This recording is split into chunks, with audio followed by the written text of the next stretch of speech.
ഇന്ന് നമുക്ക് നന്നായിട്ട് പഴുത്ത ഏത്തപ്പഴം വെച്ചിട്ട് നല്ല സോഫ്റ്റ് ഇടിയപ്പം തയ്യാറാക്കാം കേട്ടോ. ഇതിൻ്റെ കൂടെ പ്രത്യേകിച്ച് കറികളുടെ ഒന്നും ആവശ്യമില്ല. അതെങ്ങനെയാണ് തയ്യാറാക്കുന്നത് നോക്കാം. ഞാനിവിടെ 2 ഏത്തപ്പഴം വെച്ചിട്ടാണ് തയ്യാറാക്കുന്നത്. അത് ഇതുപോലെ 2 പീസായിട്ട് കട്ട് ചെയ്ത് ആവിയിൽ വെച്ച് നന്നായിട്ടൊന്ന് കുക്ക് ചെയ്തെടുത്തിട്ടുണ്ട്. ഇനി ഈ ഏത്തപ്പഴം രണ്ടായിട്ട് പൊളന്നിട്ട് അതിൻ്റെ നടുക്കൂടെ നാര് പോലൊരു ഭാഗമുണ്ട് കറുത്ത അരികളൊക്കെ ആയിട്ട്, അത് നമുക്ക് മാറ്റി കൊടുക്കാം. ഞാനിവിടെ എല്ലാം അതുപോലെ മാറ്റിയെടുത്തിട്ടുണ്ട്. ഇനി ചൂടോടെ തന്നെ ഇത് മിക്സിയുടെ ജാറിലിട്ട് ഇതുപോലെ നല്ല ഫൈനായിട്ടൊന്ന് അടിച്ചെടുക്കണം. ഞാനിതിൽ മധുരം ചേർക്കാനായിട്ട് മറന്നുപോയി.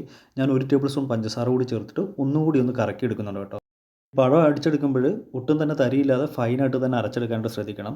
ഇനി അധികം മധുരം വേണ്ടാന്നുള്ളവർക്ക് പഞ്ചസാര ആഡ് ചെയ്യുന്നത് ഒഴിവാക്കാവുന്നതാണ്. അങ്ങനെ പഴം അരച്ചത് മുഴുവനായിട്ടും ഒരു മിക്സിംഗ് ബൗളിലേക്ക് ആഡ് ചെയ്ത് കൊടുത്തു. നമ്മൾ സ്റ്റീം ചെയ്തെടുത്ത ഏത്തപ്പഴം നല്ല ചൂടോടുകൂടി തന്നെയാണ് അരച്ചെടുത്തത്. അതിലേക്കാണ് നമ്മൾ 1 കപ്പ് അരിപ്പൊടി ചേർത്ത് കൊടുക്കുന്നത്. ഞാൻ ഇടിയപ്പപ്പൊടിയാണ് ചേർത്ത് കൊടുക്കുന്നത്.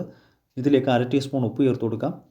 ഇനി ചേർത്ത് കൊടുക്കുന്നത് 1 ടീസ്പൂൺ നെയ്യാണ് കേട്ടോ. നെയ്യ് ചേർക്കുകയാണെങ്കിൽ നമ്മൾ ഇടിയപ്പം നല്ല സോഫ്റ്റും നല്ലൊരു ഫ്ലേവറും കിട്ടും കേട്ടോ.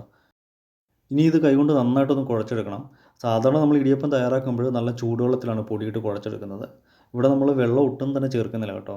നല്ല ചൂടോടുകൂടി അരച്ചെടുത്ത ഏത്തപ്പഴത്തിൻ്റെ കൂട്ടിലേക്കാണ് നമ്മൾ പൊടി ചേർത്തിട്ടൊന്ന് കുഴച്ചെടുക്കുന്നത്. ഇതുപോലെ നന്നായിട്ട് കുഴച്ചെടുത്തിട്ടുണ്ട്. 2 ഏത്തപ്പഴം അരച്ചെടുത്തതിൽ 1 കപ്പ് പൊടി ചേർത്ത് കുഴച്ചെടുക്കുമ്പോൾ നല്ല പാകത്തിന് തന്നെ ഇതുപോലെ തന്നെ കുഴച്ചെടുക്കാനായിട്ട് പറ്റി. ഇനി നമുക്ക് ഇടിയപ്പം ഉണ്ടാക്കാനായിട്ട് തുടങ്ങാം. അതിനായിട്ട് ഞാൻ ആ ചെറിയ ഹോളുള്ള അച്ചാണ് കേട്ടോ എടുത്തിരിക്കുന്നത്. അത് ആദ്യം സേവനാഴിയുടെ അടിയിൽ വെച്ചിട്ട് ഇതുപോലെ മുറുക്കി കൊടുക്കാം. ഇനി ഇതിലേക്ക് നമ്മൾ നേരത്തെ കുഴച്ച് വെച്ചിരിക്കുന്ന മാവിൽ നിന്നും കുറേശ്ശെ എടുത്തിട്ട് ഇതുപോലെ ഷേപ്പാക്കി സേവനാഴിയിലേക്ക് വെച്ച് കൊടുക്കുന്നുണ്ട്.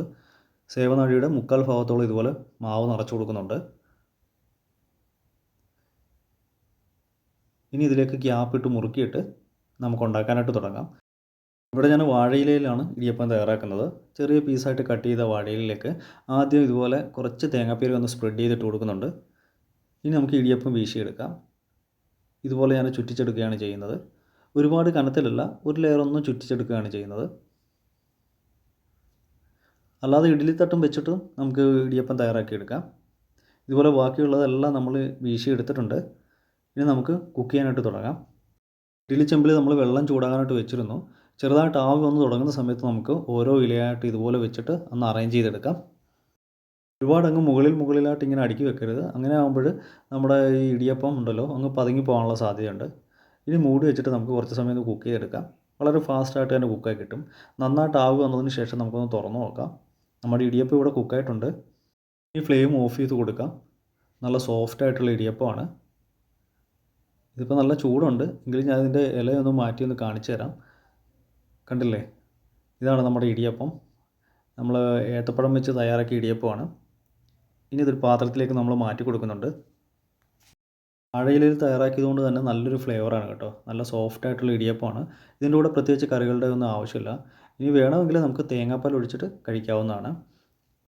കുട്ടികൾക്കൊക്കെ ഇങ്ങനെ തയ്യാറാക്കി കൊടുത്താൽ ഒരുപാട് ഇഷ്ടമാകും. എല്ലാവരും ഇതേ രീതിയിൽ വീട്ടിൽ ട്രൈ ചെയ്ത് നോക്കണം. ഇന്നത്തെ റെസിപ്പി എല്ലാവർക്കും ഇഷ്ടമായി എന്ന് ഞാൻ കരുതുന്നു. വീഡിയോ ഇഷ്ടമായാൽ ലൈക്ക് ചെയ്യാനും ഷെയർ ചെയ്യാനും സബ്സ്ക്രൈബ് ചെയ്യാനും അതോടൊപ്പം തന്നെ കമൻറ്റ് ചെയ്യാനും മറക്കരുത്. വീഡിയോ യൂസ്ഫുൾ ആയിട്ട് തോന്നുകയാണെങ്കിൽ മാക്സിമം ഷെയർ ചെയ്ത് സപ്പോർട്ട് ചെയ്തേക്കണേ. തൊട്ടടുത്ത് കാണുന്ന ബെൽ ബട്ടൺ കൂടി ഒന്ന് എനേബിൾ ചെയ്താൽ ഞാൻ അയക്കുന്ന വീഡിയോസിൻ്റെയൊക്കെ നോട്ടിഫിക്കേഷൻ അതാത് സമയത്ത് തന്നെ നിങ്ങളിൽ എത്തിച്ചേരുന്നതാണ്. നല്ലൊരു റെസിപ്പിയുമായി വീണ്ടും കാണാം. Thanks for watching. ബൈ.